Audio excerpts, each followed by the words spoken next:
Hi, I am Cam Adams, the Director of Covenants Administration here at Reston Association, and I am pleased to share with you DRB 101, which is intended to provide a high-level overview of the Reston Association Design Review Board and its process. Reston Association has had a design review board in several ways since inception. The design review board is an independent agency, which in layman's terms means the DRB operates separately from the Reston Association and is not directly under the control of the Reston Association Board of Directors. We will get into some examples of that later in the presentation. The DRB has a specific mandate to interpret, administer, and render decisions on applications for properties which are subject to the Reston deed. All powers vested within the DRB are granted by the Reston Association amended deed. In the RA deed, the objectives for design covenants are twofold. One, to promote those qualities in the environment which bring value to the property, and two, to foster the attractiveness and functional utility of the community as a place to live, including harmonious relationship amongst structures, vegetation, and topography. While the Design Review Board is responsible for rendering decisions on applications, they are not able to act as an enforcer. Reston Association is ultimately responsible for the enforcement of the decisions made by the Design Review Board. One unique aspect the deed stipulates is that RA is required to provide adequate funding and staff support for DRB operations. RA does so through the Covenants Administration Department. We have 20 full-time employees which help support either directly or indirectly the DRB and the protective covenants of the association.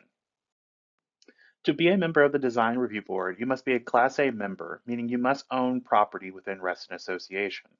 There are a total of 9 positions on the DRB, with each member generally serving a 3-year term. Each DRB member submits a volunteer application, is interviewed, and is ultimately appointed by the RA Board of Directors. In addition to being a Class A member, there are certain criteria that must be met to serve on the DRB. 6 of the 9 positions must be design professionals, meaning they must be a licensed architect, licensed landscape architect, or a land use planner, and have a higher education degree in one of those fields. 3 of the 9 positions need not be a design professional, as previously described, but volunteers can have any type of background. The DRB are unpaid volunteers. There is no compensation nor reimbursement for their licenses or continuing education. The current makeup of the DRB is as follows. We have 4 active architects, 1 planner, 1 landscape architect holding the design professional positions, and for lay members, we have a legal manager, a retired architect, and a civil engineer. We thank them for their continued service to Reston Association. One important aspect of the DRB process is understanding the difference between design guidelines and cluster standards. Design guidelines are ultimately the responsibility of Reston Association's Board of Directors. The design guidelines establish what level of review a modification requires and certain guidance on what is acceptable at that review level. The DRB has a responsibility to interpret the design guidelines and administer them. However, they can only propose to the board changes to the design guidelines, and per resolution, the DRB is required to review the design guidelines every 5 years. Members are encouraged to participate and provide feedback similarly to how the RA board operates. Cluster standards are specific to all sub-associations in Reston Association. They are intended to cover popular, basic, or unique elements within a association. Cluster standards started with the builder original design. Cluster standards are the responsibility of each cluster condo association within Reston Association. Those association leaders are responsible for creating the standard, submitting the application, and disseminating the standard to their membership. Reston Association's covenant staff is responsible for keeping the record of the decisions and assisting members or the association leadership with questions or navigating the application process. Often, when there is a DRB approved cluster standard, the design guideline may not require an application to be submitted. So clusters are always encouraged to submit or update cluster standards to assist their membership in potentially not being required to submit an application. It is important to note the presence of a cluster standard does not always equate to no application being required. Members must consult both the cluster standard and the applicable design guideline to confirm. An example of this would be for fences. If a cluster has a standard fence design that is approved by the DRB, members must still submit an application to replace fences. This is for many reasons, which include ensuring members are installing the fence within the boundaries of their own lot.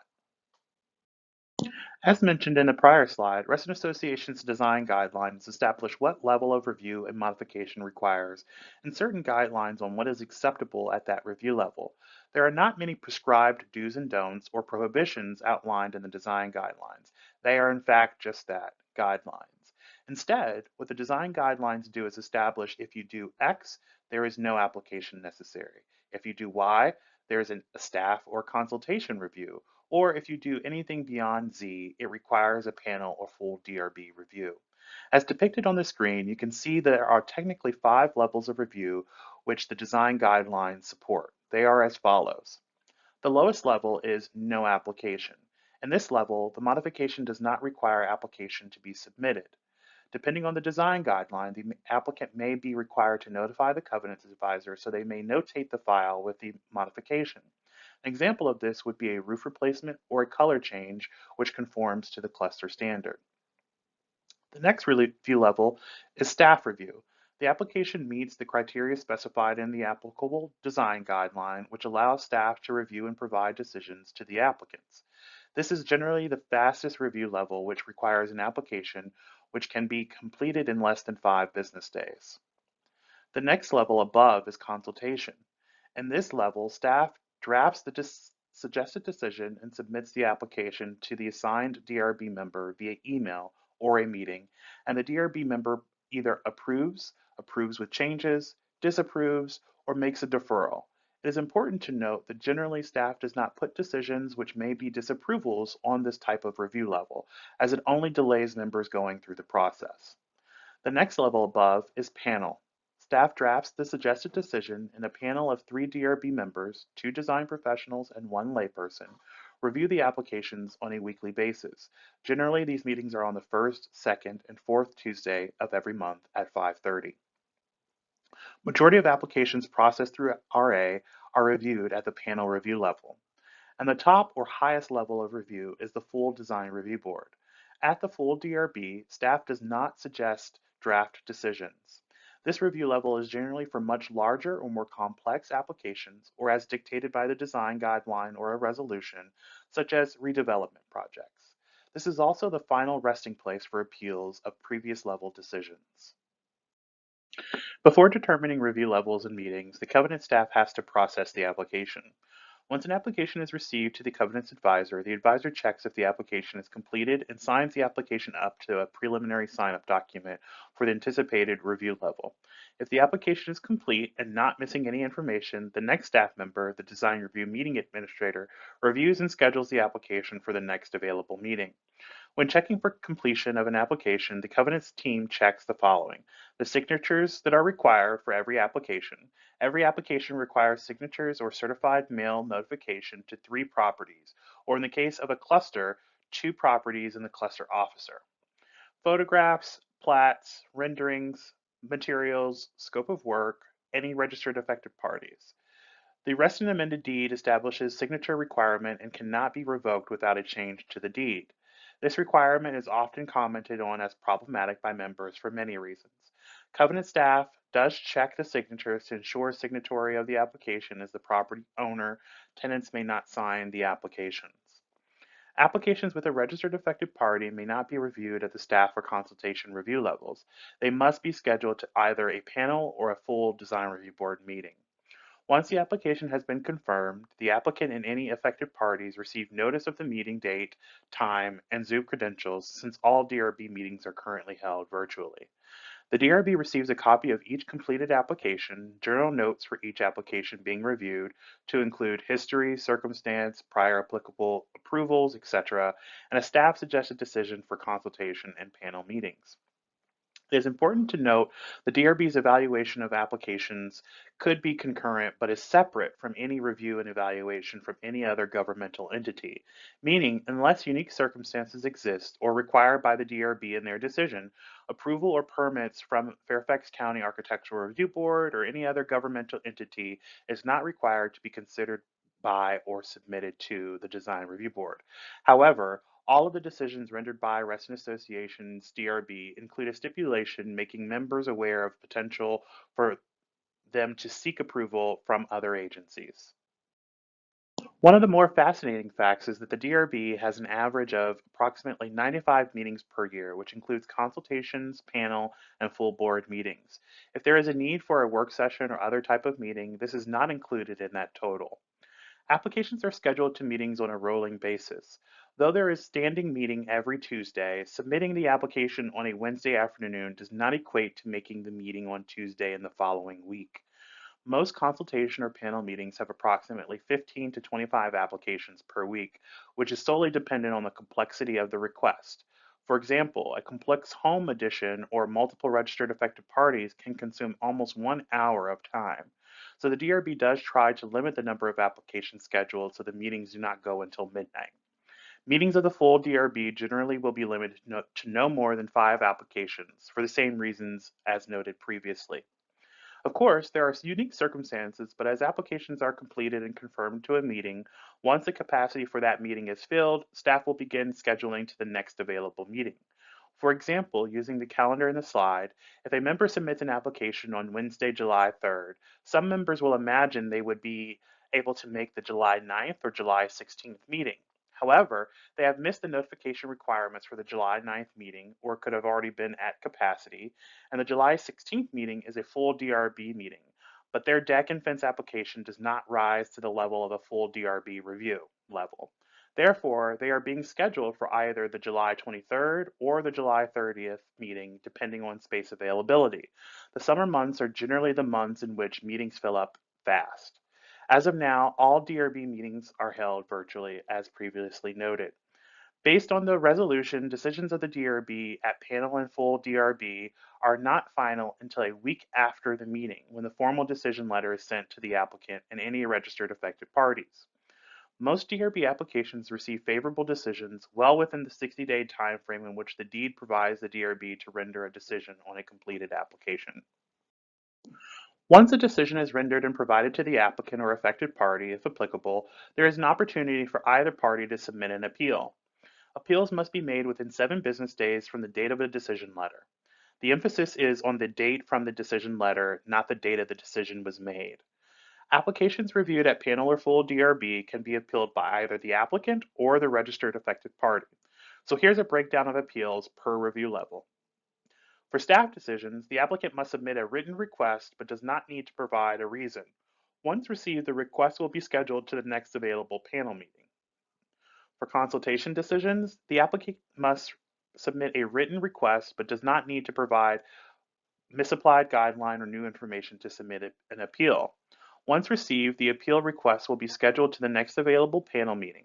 It is worthy of noting the DRB member who rendered the consultation level decision may not vote on the appeal but can participate in the discussion if the application is scheduled to a panel that they are also assigned to. For panel decisions, the applicant or affected party must submit a written request and must provide whether there is a misapplied guideline or new information not available at the original review to submit an appeal. Once received, the appeal request will be scheduled to the next available full DRB meeting. It is worthy of noting all 3 DRB panel members who render the panel level decision may not vote on the appeal, but can participate in the discussion when the appeal is considered by the full design review board, meaning all 9 members.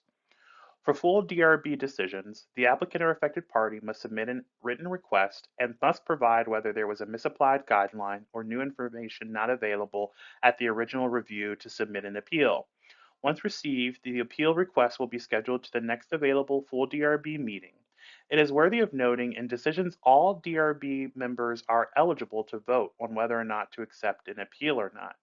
If at any level an appeal is accepted, an application is reviewed de novo, as if it were never reviewed before. If an appeal is denied, the original or previous decision stands. It is important to note there is no opportunity for members or affected parties to appeal to the RA Board of Directors. Once an application for appeal underwent the entire due process, the final decision of the DRB rests. There is one exception in cases of a tie vote on an appeal heard by the full design review board only. The appellant may further appeal to the RA Board of Directors within 7 business days of the decision letter. Unlike many other associations across the country, Reston Association has a unique process in which Class A members who are materially impacted can register in advance of the review of the application and request what we call affected party status. The process of registering and criteria for an affected party is described in Resolution 10. Those property owners seeking to register as an affected party must either sign the application and indicate their reason for requesting affected party status within 5 business days, or must request affected party status at least 2 business days prior to the meeting date if reviewed at a panel or full DRB meeting. As previously mentioned, if there is a registered affected party, the application is not eligible for staff or consultation review and must go to a panel or full DRB meeting. Members are not permitted to submit blanket statements to register as an affected party. As such, a member may not request affected party status on any future application submitted for a specific property address. It must be in response to a submitted or pending application. Once an affected party status is approved by the Design Review Board using specific criteria, the affected party has the right to be heard, will be notified of decisions, submitted appeals, or subsequent reviews of the application, and may appeal decisions made by the Design Review Board, as outlined in the earlier portion of this presentation. In 2023, to provide more flexibility, interested party status was created for property owners or members who are not able to register as an affected party or tenants who cannot be affected parties. Similarly, benefits are available to those who request interested party status, with the exception of appealing decisions made by the Design Review Board. That ability is solely for registered affected parties. As mentioned in the previous slide, the Design Review Board has criteria to review eligibility for requests for affected party status. However, the only group the DRB cannot deny affected party status to is the Reston Association Board of Directors. At the December 17, 2020 RA Board of Directors meeting, the board unanimously approved a motion to direct staff to register as an affected party on all applications reviewed at panel or full board. This stemmed from concerns related to ensuring the Design Review Board was making decisions which not only aligned with the design guidelines, but also the DRB approved cluster standards. As such, the Director of Covenants Administration represents the Reston Association Board of Directors when submitting an affected party statement. The status is very seldom ever used, but when it is due to one of the following reasons. 1. A request of the RA Board of Directors through the CEO. 2. At the discretion of the Covenant's Director in cases where there is a clear grounds of misapplied guideline or cluster standard, or new information not available at the time of the original review of the application. Or 3. In consultation with general or special counsel and/or the CEO. Since 2020, the Covenant's Director has appealed 3 decisions made by the Design Review Board using the affected party status. All the appeals were accepted, and the applications were reviewed de novo. The DRB is important to the RA community.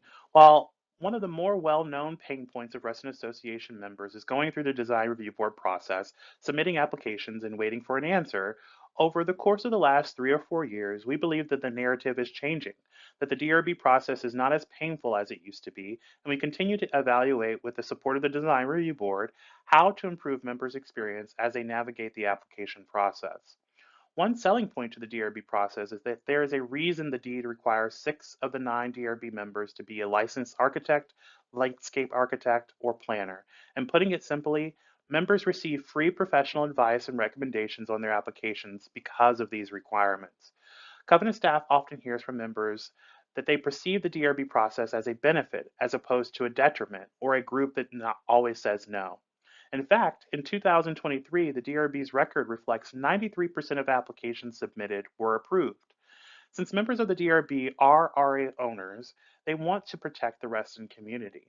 Not only do they review projects on individual property, but they also review projects of large scale, such as redevelopment, like in the Reston Town Center North or Tall Oaks Village Center, and applications for all non-residential properties which are on the RA covenanted property. Beyond that, the DRB often works closely to assist members in various ways, including but not limited to serving on their own cluster condominium associations boards, or even on the Fairfax County Architectural Review Board, providing support to association members independently with best practices in their respective fields, such as providing appropriate vegetation replacements, or meeting with condo or cluster association leaders and assisting them in identifying products available on the market or with their design standards. Thank you so much for giving our team an opportunity to shed some light on the design review board process. This slide provides references to the resources such as the governing documents and resolutions applicable to the process and procedures for the design review board. Additionally, the last bullet provides a direct link where DRB meeting packages and minutes are housed on the RA website. If you have any questions, feel free to call or email cov@reston.org or 703-435-6530.